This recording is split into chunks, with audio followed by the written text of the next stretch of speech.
മാത്രമല്ല കഴിഞ്ഞ ഡൽഹി നിയമസഭാ തെരഞ്ഞെടുപ്പിൽ കോൺഗ്രസ്സുകാർ ഞങ്ങളെ പിന്നിൽ നിന്ന് കുത്തിയ സാഹചര്യത്തിൽ, എന്തിനേറെ അവിടെ ഞങ്ങൾക്കെതിരെ കാൻഡിഡേറ്റിനെ CPM മത്സരിപ്പിക്കുന്ന സാഹചര്യത്തിൽ അവിടെ വന്ന് ഇലക്ഷൻ ക്യാമ്പയിൻ നടത്തിയ പാർട്ടി തൃണമൂലാണ്. ബഹുവ മൊയ്ത്രയാണ് വന്ന് പ്രകടനം നടത്തി. മാത്രമല്ല അദ്ദേഹത്തിന്റെ അറസ്റ്റുമായി ബന്ധപ്പെട്ട് നിർണായകമായ വളരെ ശക്തമായ നിലപാടെടുക്കാൻ തൃണമൂൽ പാർട്ടി കഴിഞ്ഞിട്ടുണ്ട്. കാരണം മമത എന്ന് പറയുന്നത് നരേന്ദ്രമോദിക്കെതിരെ ഫൈറ്റ് ചെയ്യുന്ന ഒരു ഫിഗറാണ്, നാഷണൽ ഫിഗറാണ്. അപ്പൊ അതേപോലെ തന്നെ ഒരു ഫിഗറായി ഇന്ത്യ സഖ്യത്തിന്റെ മുന്നിൽ നിൽക്കാനായിട്ട് അരവിന്ദ് കെജ്രിവാൾ ഉണ്ട് എന്ന് ബോധ്യപ്പെട്ട അടിസ്ഥാനത്തിലാണ് അത്തരം ഒരു നിലപാട് തൃണമൂൽ എടുത്തത്. അപ്പൊ നമുക്കറിയാലോ, അൻവറിന്റെ ഒരു വ്യക്തിപരമായ പിന്തുണ പാർട്ടി എങ്ങും പറഞ്ഞിട്ടില്ല. അത് ആ നിമിഷവും നമ്മൾ എങ്ങും പറഞ്ഞിട്ടില്ല അൻവറിന് പിന്തുണ എന്ന് പറഞ്ഞിട്ടില്ല. തൃണമൂൽ കോൺഗ്രസിന്റെ ബേസിൽ ആര് മത്സരിച്ചാലും പിന്തുണയായിരുന്നു. ഞങ്ങൾ അൻവറിനല്ല പിന്തുണ കൊടുത്തത്, ആദ്യമേ വ്യക്തമാകും. പലതവണ ഞാൻ വാർത്താ മാധ്യമങ്ങളിൽ പറഞ്ഞതാണ്. അൻവറിന്റെ ഭൂതകാലമോ അല്ലെ അൻവറിന്റെ വ്യക്തിപരമായ കാര്യങ്ങളോ ഒന്നും ഇവിടെ ഞങ്ങൾ സംസാരിച്ച് അതിനെയല്ല ഞങ്ങൾ സപ്പോർട്ട് ചെയ്യാൻ ആഗ്രഹം. അതൊന്നും പേറേണ്ട കാര്യം ആം ആദ്മി പാർട്ടിയെ സംബന്ധിച്ചില്ല എന്ന നിലപാട് തന്നെയാണ്. അതുകൊണ്ട് ഞങ്ങൾ പാർട്ടിക്കകത്ത് ഇതുമായി ബന്ധപ്പെട്ട ഒരുപാട് എതിർപ്പുകളുണ്ട്. അൻവറുമായി യോജിക്കുന്നതിന് എതിർപ്പുകളുള്ള ഒരുപാട് പേര് ഞങ്ങളുടെ പാർട്ടിയിലുണ്ട്, പാർട്ടിക്കകത്തുണ്ട്. അപ്പൊ അവിടെ എടുത്ത നിലപാട്, സ്റ്റേറ്റ് കമ്മിറ്റി നിലപാട് എന്താണ്? ഇത് അൻവറിനല്ല, തൃണമൂൽ കോൺഗ്രസ് എന്ന് പറയുന്ന പാർട്ടിക്കാണ്. കേരളത്തിൽ അത്തരം ഒരു സാധ്യതയുണ്ടെങ്കിൽ നമ്മൾ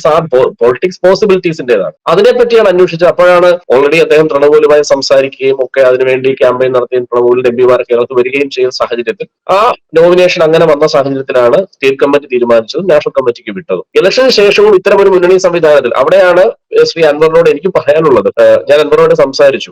അൻവറിന്റെ നിലപാടുകൾ ഇങ്ങനെ മാറി മാറി പോകുമ്പോഴാണ് നമുക്ക് അദ്ദേഹത്തിന്റെ വിശ്വാസം പലപ്പോഴും കേരള പൊളിറ്റിക്സിൽ നഷ്ടപ്പെട്ടു പോയെന്ന് വിശ്വസിക്കുന്ന ഒരാളാണ് ഞാൻ. പക്ഷേ എനിക്ക് അൻവറിനോടും അൻവറിനെ സ്നേഹിക്കുന്നവരോടും പറയാനുള്ളത്, ഈ ഇലക്ഷന്റെ റിസൾട്ട് എന്തായാലും അത് ഒരു ഏതെങ്കിലും കൂടാരത്തിൽ കയറാൻ വേണ്ടിയുള്ളതല്ലാതെ അദ്ദേഹത്തിന് ബോധ്യപ്പെടുത്തേണ്ട ബാധ്യത അദ്ദേഹത്തിന്റേതാണ്. അപ്പൊ ഇലക്ഷൻ റിസൾട്ട് എന്തായാലും അതിനുശേഷം അദ്ദേഹം ഈ മുന്നണി സംവിധാനത്തിന്റെ ഭാഗമായി നിൽക്കുകയാണെങ്കിൽ, തൃണമൂൽ എന്ന് പറയുന്ന ഒരു മുന്നണി സംവിധാനത്തിന്റെ അത് എന്ത് റിസൾട്ട് തോറ്റാലും ജയിച്ചാലും അദ്ദേഹത്തിന്റെ കോസ് സത്യസന്ധതയുള്ളതാണെന്ന് അദ്ദേഹം പറയുന്നത് സത്യസന്ധമാണെന്ന് അദ്ദേഹത്തിന് ബോധ്യപ്പെടുത്താൻ ഒരു അവസരമുണ്ട്. ആ അവസരം ഇതിന്റെ പുറകിൽ പോകുക എന്നുള്ളതാണ്. തോറ്റു കഴിയുമ്പോൾ മറ്റേതെങ്കിലും കൂടാരത്തിലേക്ക് പോകാൻ ശ്രമിച്ചു കഴിഞ്ഞാൽ അദ്ദേഹം വീണ്ടും അപഹാസ്യനാകും എന്നൊരു നിലപാട് എനിക്കുണ്ട്. അതുകൊണ്ട് മുന്നണി സംവിധാനത്തിന്റെ ഭാഗമായി അദ്ദേഹം നിൽക്കാൻ ശ്രമിച്ചാൽ തൃണമൂൽ കോൺഗ്രസ് എന്ന് പറയുന്ന സംവിധാനവുമായി സഹകരിക്കാൻ ഇലക്ഷന് ശേഷവും ആം ആദ്മി പാർട്ടി ഉണ്ടാവും. അത്തരം ചർച്ചകൾ, നിർണായകമായ ചർച്ചകൾ മുമ്പോട്ട് കൊണ്ടുപോവുകയും ചെയ്യും.